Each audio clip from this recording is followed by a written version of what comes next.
Welcome back to Sports Talk as we continue here.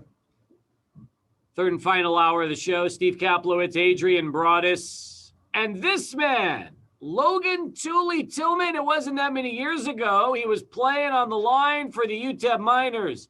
Now he's coaching. He's verified on social media. He's got his own line of clothing. I mean, it is, listen, I've spent 26 years in my life, and I finally got verified, and I thought I won the lottery. And then I see Logan, and he's verified, and I'm like, man, I get more and more impressed by the minute when I start to see former athletes turning into great success stories like he has right now. And he joins us via Zoom as we begin our third and final hour. Well, Logan, it's good to have you on the program right now. The last time your name was called on this radio station, it was probably with John Teicher talking about a key play you made for the Miners. Now, here you are doing great as an entrepreneur, a motivational speaker. You've got your own clothing line. Welcome to Sports Talk. How are you? Man, I'm blessed, and I appreciate that introduction so much. It's a blessing to be here. Thank you very much.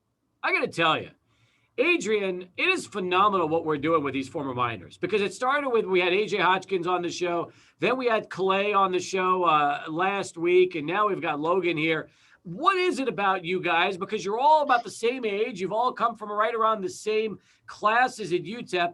And now you're all doing so many great things, in the business world of following your years and graduation from Utep. Man, I think that's a testament, to who Coach Kugler is. He's a guy who came in, and even to this day, he'll make calls for me, to get me opportunities, to let people know who I am as a person, And I think as a coach now, that's what you envision you want yourself to be, And I think that's a testament to his regime, and all the lives he's touched, Will Hernandez, Aaron Jones, you know what I mean? Some of the top 1% in every profession, have been with Cougs, you know what I mean? So I think it's all a testament to, what he was about, what he represented, and what he stood for. I'm happy you mentioned this, Logan, and I'm going to tell you why. I wrote a story last year during football season that Sean Kugler probably will go down as the most underappreciated coach in the history of the UTEP football program. And just to give you some background, I was here when he played at UTEP. I was doing this show when he was an assistant at UTEP. I lobbied for him when he got the head coaching job at UTEP. And I always felt that he was a guy that could do some really, really good things with the football program. And in year two, the Miners go bowling in that season. But unfortunately, things didn't always work out the way we planned. But I felt like Sean got a raw deal at the end, and fans looked at his years as a failure. And yet I've seen so many guys either playing on Sundays that he was coaching, or like yourself, doing so well out of football, and you're still staying in the sport but succeeding. It's pretty obvious that Sean Kugler had a big impact on you and a lot of players. Man, yeah, and it's so funny because I still teach the high leg at 45 to this day. And that was one of the, trademark deals, that you think of, with entering that double team, or just, at that time that me and his son, Patrick would always talk about. You know what I mean? So he's just was a blessing to be able to be around, and a lot of times too, as college football fans, me included, we get, greedy. We want the success now. We want instant oatmeal now, but, it takes a little bit longer to cook. You know what I mean? It takes a little bit longer to cook good gumbo. You know what I'm saying? Yes. So the biggest thing, that I'm just so proud of is that I was able to be around those men, and even me being able to link up on my birthday, and be able to see Big Will and Derek, and Big Bobby and all those guys, it's a blessing, because when I got to UTEP, I was in such a transitional phase, as a young man trying to, make a name for myself, trying to establish myself and stuff like that. And, just to love in the community that I was welcomed into in UTEP and El Paso, was just bar none, top class. I realized that offensive line that you guys were a part of and how good it was, because ultimately you paved the way for Aaron Jones to run right into the NFL. And you saw the contract he just was able to ink with the Green Bay Packers and the success he's had. You mentioned Will. It's a brotherhood, isn't it? When you start talking about the guys on the O-line and how tight you were then and how close you still are now. Yeah, I mean, and it's funny, there's still a group chat, that guys periodically send things and, to check on each other. And I was really lucky. I was only there for 1 year, but I got there from Ruidoso until the last game, so that experience, was bar none one of the best times of life, you know what I mean? We didn't get, any wins at all that year, but some of the best times, are with those people that you've done the most with, that you sweated through Ruidoso with, you know what I mean? Stuff like that. So it was a blessing, and then to see guys, like Greg Long, going to start in the Big Ten now and having a chance to, play pro ball next year, stuff like that's a blessing. And, a lot of that goes overlooked, because like I'm saying, there's so many times that as college football fans, we want it right now. We want instant wins, but it takes a longer time to actually see the pedigree. Logan, how did UTEP find you? How did they discover you? Well, ironically enough, one of my former coaches that hired me for my second offensive line coaching job, John Haskins, was an assistant quality control at the time, and he made the connection because he's been in the college football world for a long time, and he knew me from recruiting me to Florida in high school. So he made the call, made the connection. I was able to get in, and it was a blessing. And it's funny to this day, there's still the same mentors. They're still taking the time to invest. You know what I mean? Invest their time, invest their wisdom, stuff like that. So. Well, you mentioned one thing that's really interesting is that, that last year was a tough year for you and obviously for the team. You had to endure that. I mean, we all felt bad because we figured you go through a winless season, turmoil with the coaching situation, and then the switch in the middle of the year, and Coach Price brought out a retirement. From a player's standpoint, especially for you because you lived it, you experienced it. I mean, how do you explain years later now what that 2017 football season was like for you? For me personally, I wouldn't want to speak for any other guys, but from my experience, being however old you are at that time, 20, 21, 22, you're obviously frustrated and upset, that you feel like your coach is not your coach anymore, and there's someone new. But he did as best as he could, you know what I mean? They were good guys, they did a great job. Him, Coach Atkins, made the best of what we had, and I still think so many times to this day to my experience in El Paso, because it's all about gratitude, right? At the end of the day, one of the things that was such a great underlying, term of the deal was that everybody was playing Division I football. You know what I mean? And one of the last games, there are still how many ever fans there? You know what I mean? We go to Luby's, people still have positive things to say and a pride in their team of Utep, even though there was no game won. And I think that's what really refined my love for the game. Everywhere I go, every job I've had, even in Dallas, Texas, working for the number 3 school in the nation, I still was coaching the, North Texas Fields, and just football is so precious, you know what I mean? And we're so blessed, to have it back now, but we've seen in the pandemic, how fast it's taken away. But long story short, the love for football in El Paso, Texas is amazing. And everyone that's been there like yourself, you can attest to that. And people don't realize this, but prior to UTEP days, you started in Michigan. That's where it all began for you, playing in Ann Arbor. And then you moved over to Akron before coming to UTEP. So you had quite the road in college, which eventually led up to your senior year in El Paso. Yeah, and it was nice. I was able to get my degree from Michigan, then move on and be able to get into grad school and stuff like that. And it was a cool experience. And at that point, I'm so focused and locked in on trying to get on the NFL team and stuff like that. I'm eventually going to go back and finish that, master's from UTEP. But it was a fun time. It was my second, grad school. So it was cool. It was a very fun time. Logan Tuley-Tillman with us here on SportsTalk. Adrian, let me give you an opportunity to chime in for the first time.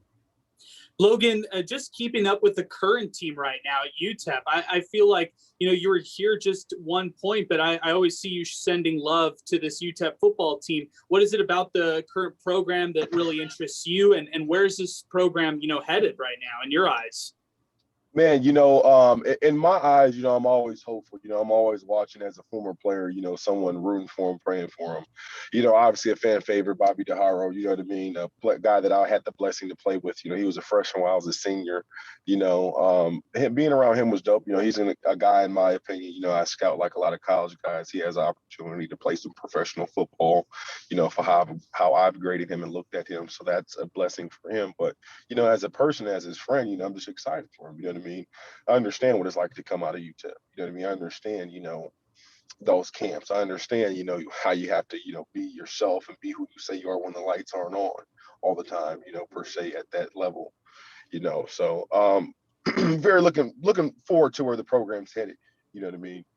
It's going to be a nice deal. I can't wait to see them compete.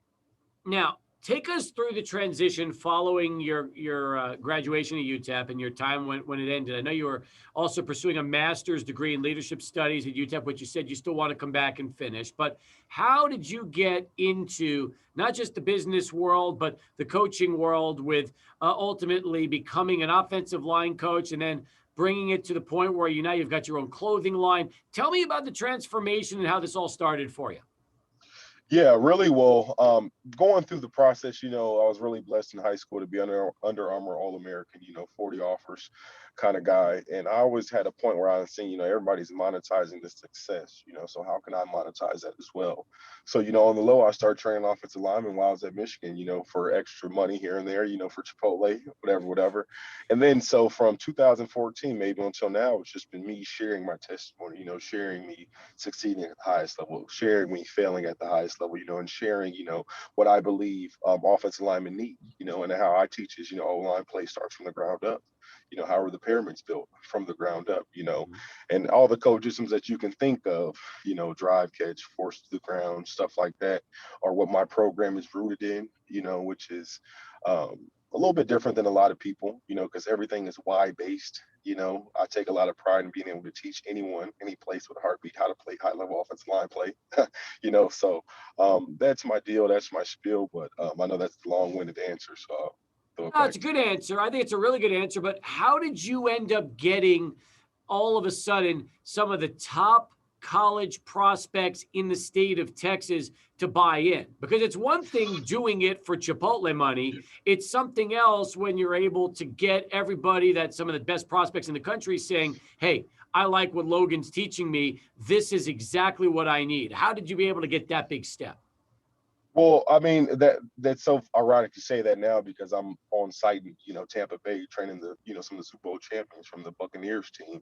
And I always look back so much and just go back to, the process over the product. You know what I mean? As a player, I remember, being in my situation, 14, 15 years old, saying, just me and my mom, I do not want to die in my city. What do I have to do to become a Division I prospect? And then, I was able to be introduced to something, someone named Dr. Eric Thomas, who had a video, when you want to succeed as bad as you want to breathe, then I started envisioning myself outside of myself, so even with my pros today, that I have, I really just share with them the why of it, and some guys, will big dog you and not be interested, but 95% of them, you know what I mean, want to get better, they want to keep their job, they want to get better, they want to, get some of those bonuses and stuff like that. So I think the biggest thing is just sharing what you know and sharing the why, the testimony behind it, and then being a why-based teacher, being a why-based teacher, I would say. And then within the deal in Dallas, you know what I mean? I was coaching at Duncanville High School. So I had, 3 All-American offensive linemen I was working with there. So that was an easy deal, easy tie in there. And then beyond that, all the other guys, Illinois, Texas, Georgia, Florida, being able to connect with them on Zoom and FaceTime has been able to keep me in the loop with them, and keep, a rolling clientele. Was it difficult getting that Duncanville teaching and coaching position, because that's one of the top high school football programs in the state of Texas? How'd you get a chance to do that? Well, as I tell people all the time, opportunity comes to those who create it, and really it's such a funny story, because one of my old coaches from Utep, John Haskins, had plugged me with a interview with the high school in Houston, and I went there and it was cool. But it didn't work out for any other reason. And I felt as though like I'm the best in the world at what I do, and you just let me walk out the door. So who do you play the first game? And it happened to be Duncanville High School, So then I had, the 3 All-Americans, and, and a lot of favor, and Coach Reginald Samples give me that opportunity, him seeing a lot of himself in me as a young coach, was a big part of that, and then being able to have them every day, grinding on the turf, 110 heat index, but always having a respectful rapport of the why of everything. Like I tell my players now, when I'm blessed to be in the NFL and be a position coach, would you think I would come recruit you out of college, if I do not trust you? And if I don't trust you, it's because I know that if you don't do your job, my kids don't have Christmas, So I don't have any kids yet, but that's the mindset you take into it as a position coach. Because what I was blessed to learn, from Coach Coop and all the great offensive line coaches, is that you're either coaching it or allowing it to happen. and that goes into the testament of life. You know what I mean? When are we going to fight back? Is what I ask all my clients. You're going to go through so much adversity throughout the day. When are you going to make that cognitive decision to say, okay, what's next? Once again, Logan Tuley-Tillman is with us, former Miner. He's in Tampa right now, which, by the way, it's a great story. You just mentioned it in passing when we were talking about everything. Now, you are working out members of the Bucs offensive line. You are 26 years of age. You've got guys that are older than you. They're going to be getting their Super Bowl rings as they try to protect Tom Brady another year and continue to build on that for Coach Bruce Arians. I guess 26 is just a number, Logan, because whether you're 26, 56, doesn't matter. If you have something that these players want to be part of and they want to buy into your program, they're going to do it, aren't they? Yeah, and I think like we were saying earlier, it's the process over the product. The guys, they see what you're putting out there. You know what I mean? And for me, it's been such a blessing. Back to talk about Coach John Haskins, who was at Utep while I was there. He actually got me, invited to the Bruce Arians Family Foundation, and I was able to go to that. Hang out with Tom Brady and Gronk and all those guys. And Coach Arians, and it was so ironic. Me being a 26-year-old, I try to walk up to Coach Arians, I give him a card, and he's like, "Oh, hey, Coach Tully, how you doing?" And then come to find out, one of the first offensive line coaches that ever offered me was Joe Gilbert, one of their offensive line coaches now. Wow. So it was just like one of those full circle deals. But back to the training aspect, like we were saying earlier, I believe everything starts from the ground up. Me, I'm a little bit different than a lot of O-line coaches. I have them turn the outside toe out in their stance to get the instep down the ground, because I believe we can go on one of 8 different angles on any offensive line play. And when you come train with me, we learn those and we dominate them. So to make that long story short, it's really been a blessing, to be able to have guys be able to see the work, see the consistency, and now be investing in themselves, investing in my product. Now, you mentioned the name John Haskins a lot during this interview because he's obviously done a lot of things for you from his UTEP days and on, and it just goes to show the relationship that you have with him and how important he's been for your professional career after you finished up with the Miners. When you're out there working with guys that are older than you and are pros, is it intimidating at all for you doing that, knowing who you're working with, or to you, are they just clients?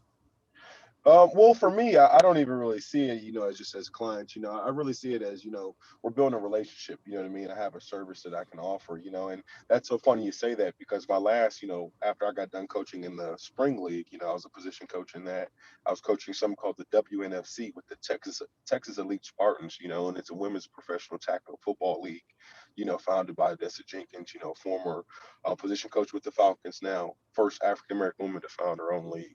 And I had women ranging from 26 to, I think Rowdy Rach was probably almost, late 30s, you know what I mean, or somewhere in the mix. But I say that to say is that it's all the same, ideal. Let's dominate this angle. Let's have some force to the crowd. Let's not let pass pro be passive. You know what I mean? Let's snap some necks, cash some checks. Offensive line at a high level all sounds the same. So once they get into it, they're in it. Like, for example, I have one of the offensive tackles from the Rams coming to do a Zoom call tomorrow virtually, because I can't get out there. So stuff like that, I think is just a blessing, to be able to have that opportunity. Adrian, I look at what Jordan Palmer has done with quarterbacks over the years following his days at UTEP, which is more than 15 years ago now. And then I look at Logan and I wonder, is he going to be the offensive lineman whisperer, kind of like what Jordan has become, and yet he'll be the O-line equivalent of that. And we could see Logan be that guy that every top prospect in the country starts to look to as they prepare themselves to play college and pro ball. And he's almost there. Yeah. I mean, we were texting about this earlier today, Logan. You're almost at that point where you're the go-to guy for everybody who's looking for offensive line help. Man, and I appreciate that so much. And I think that's just a testament, like I tell anybody, just being consistent. The one thing why I feel like I have an edge over a lot of people is that they're scared to post them every day. You know what I mean? I'm not scared to give everything away because everything that the game has given me, when you sit back and look at it, offensive line has saved my life. You know what I mean? It's got me out of my situation. It's got me educated, and it's, got me 2 to 3 households now where I can have a steady income, so I'm always trying to just give away as much as I can, and then it always comes back into return. And it's funny you guys say that because there's been, some of the top 10 tackles next year, that have hit me up like let's set something up, let's get going. And I don't think that's a testament to anything I'm doing. It's just a testament to being consistent, right? Mm, yeah. So if any guys want to get going on training, I implore you to do it, because high school players are not getting in a stance every day. High school players are not getting in a good stance every day.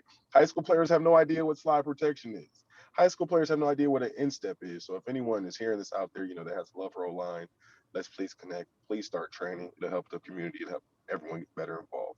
Now, Logan, people can follow you on Instagram, which is LoganTT72 on Instagram. Yes, sir. Yep. And are they able to contact you through Instagram and then try to, work something out if they want to get a chance to work with you? And I almost wonder, could you see yourself, once we're done with the pandemic and we're starting to do much more face-to-face and less Zooms, could you see yourself putting together offensive line camps, whether it's El Paso, Dallas, Houston, other cities, and you just put together these series of O-line camps for the top prospects in each city? Well, I did a bad job of selling myself, because that's what I've been doing since the whole deal. Like, for example, I'm going to be in Dallas this weekend training on 15th. And then we have about 50 kids, confirmed for that. So if I get more listings for El Paso, I'll be out there soon. But now I'm just based all around, like I had a deal in Chicago last week. So that's all ironic you say that, because I am available, and that is what I do on a daily basis. That and offensive line coaching clinics. There's a community of offensive line coaches, that I have a daily retainer with, that I'll meet with 10 times a month, So any offensive line coaches that want to, hear it from a different perspective, hear the why of why I think that way and why I do it that way, let me know, and understand that nothing you're doing is wrong. It's just how you've learned it, right? So keep learning, and the biggest thing why I've been able to take off, and really have a lot of ascension in the careers, because I'm always learning. I'm a, teacher by trade. After I left Utep, I had an opportunity with the 49ers, a mini camp, got cut, and I was back home teaching, 6th, 7th, and 8th grade isolated special ed, behavior special ed, just what that teaches you is how to get creative. Like I said earlier, as a position coach, you're either coaching it or allowing it to happen. As a teacher, you're either allowing them to fail or you're finding a way to get creative. So those are some things that always stick with me. Makes a lot of sense. Now, you said you've been in Dallas, Chicago. What other cities have you put together camps for the top offensive line prospects? Dallas. I'm going to be in Atlanta soon. I'm going to be in LA soon, training most of the Rams, which I'm going to have one on Zoom tomorrow. I'm really all over wherever I get the request at, you know what I mean? And I have one like in Waikiki, Hawaii coming up whenever the pandemic slows down, So it's really a blessing, like I said earlier, the internet is just free enterprise, So if anyone has a brand or anything like that at all, please make sure that you send it to me so I can support it, and please post it every single day so then your consumers can see it. Because what a lot of people don't realize is that normal consumers, they don't buy or not interested until the 7th to 13th time of seeing something. So if you haven't shown me 13 times, I want everybody to understand that consumer probably won't buy. Final few minutes with Logan Tuley-Tillman, who joins us here on Sports Talk. Again, you can follow him on Instagram at LoganTT72. Is that the best way also if people want to buy some merch from you and support the cause? Yeah, yes, sir. That's the best way to support the cause. And it's so funny you say that, because every, purchase, of a T-shirt, shorts, all that stuff goes back to the 501c3 Fairs Never Final, founded in Peoria, Illinois, my namesake, nonprofit. Tell me about the nonprofit. We haven't talked about that really, so let's talk about the nonprofit. I should have brought it up. Yeah, well, basically, Fairs Never Final, 501c3. I founded in Peoria, Illinois, after I graduated from Utep, and it's meant to mentor and aim the next generation, and to mold them through our failures and share our successes. We do a hat, clothing drive, shoe drive, weekly mentorship, prayer calls, motivation, stuff like that. But really, anyone that's interested that needs a mentor, we're there to help them. Failures Never Final. That's the 501c3. And by the way, you can also follow Logan on Twitter at Logan Tillman. So just at Logan Tillman on Twitter. And you have the name of the 501c3 on that, plus all the information, not to mention Logan TT72 on Instagram. So you're hooked up on social media. You can buy merch. There's a lot of stuff going on for you. Tell me this much. Where do you see yourself 3 to 5 years from now? hopefully in the NFL with my own room. That's the end goal, you know, trying to compete for a Super Bowl. I'm looking for it, you know, I'm attacking it, you know, I'm approaching with enthusiasm unknown to mankind, you know, and whatever comes in the meantime will be a blessing as well. Now, you say in the NFL competing for a Super Bowl. Is that as a player, as a coach? What do you want? I mean, do you still think that right now at 26 you could play? Yeah, I could, but I want to do it as a coach. You know what I mean? Then I want to get to something else in life. You know, I've had a lot of fun, but one of my coaches messed my perspective up. He said, you know, Logan, you're young, you're fast, you're athletic. You can do it if you want to. Would you rather keep training to fight Mike Tyson, or would you rather promote the fight? And I said, yeah, I'm a good instigator, coach. You know, I can get them going now. No, so I want to do it as a coach. Makes a lot of sense. Adrian, some thoughts from you before we wrap things up with Logan. I got two more. Logan, first off, give us some names as college football fans, as high school football fans that we should kind of keep in mind, guys that you're working with directly that could lead to or could go on to really big things. Yeah, I mean, first one, Big Cameron Williams, 6'7", 360 out of Duncanville High School, 5-star All-American, you know, elite person, great guy, you know, wants to be the best. You know, him, Sabian Bird, you know, I think is going to be a 3 or 4 year guy in the NFL. Super athletic guy, 6'6", 310, could play defensive line if he wanted to at Oklahoma, but it's going to play O-line for him. Those guys are the main ones that stick out, some of the best people. Blaine Halley, you know, out of Illinois, you know, Ian Munchler out of Illinois as well, and all those guys, you know what I mean? And Andrew Pollum is about to head off to University of Ole Miss. Those guys I'm really looking forward to. And there's a whole bunch, so I don't want to, you know, leave anybody out, but there's over like 150 guys, you know what I mean? So, you know. Last one for me, Logan. Why? Who is the best lineman in the NFL right now, and why is it Quentin Nelson? Okay, a lot of people have that argument, you know what I mean? And I can agree with that to an extent, you know what I mean? Because I bias to the tackles and Trent Brown, you know, and Taylor Lewan. But Quentin, from my opinion, he's just one of the most physical, the most sound, you know what I mean? He's one of the most epitomes of an offensive line that you would want. So in my opinion, I would agree with that. You know, he's one of the best, you know, in my opinion, the top 1% animal predator in the NFL. Now, Logan, you mentioned at the start of the interview, you keep in touch with a lot of the guys I used to play with at Utep. Would you like to see a way for the school to communicate with you and all your former players and almost put you guys in touch with a current group of guys so that everybody, once they finish a minor, whether it's 1 season, 5 years, 6 years, whatever it is, can just keep that line of communication open? Yeah, I think that would be nice. You know, it'd be good, you know, especially with all the guys that are branching off and doing so many things, you know, Derek Emmendorf, you know what I mean, Will Hernandez, all those guys, you know, Darren Gatewood, you know, who's the offensive line coach at, you know, the Stored Permian High School.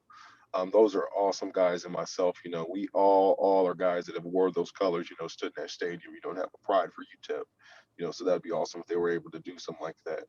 Well, the good news is they started an app. We'll get you that link because they've actually started an app a couple of weeks ago that's designed to do exactly what you just said. Awesome, man. That's awesome, man. Awesome. Well, listen, continued success. I'm excited about the future for you. It sounds like between high school, college, and pro, you got all 3 levels, and you like working with kids too. So no matter what age you are, if you're an offensive lineman, you'll get a chance to work with them if they need some help. Yes, sir. Please reach out to me and understand that you are more than your sport. Understand all athletes. Understand that you have more to offer the world than a sport, but it is an awesome vehicle. So get the most out of it while you can. Follow Logan Tuley-Tillman on Instagram at LoganTT72. Check him out at Logan Tillman on Twitter as well. Great job catching up with you, Logan. Awesome. Thanks so much, and best of luck. Awesome. Thank you, sir.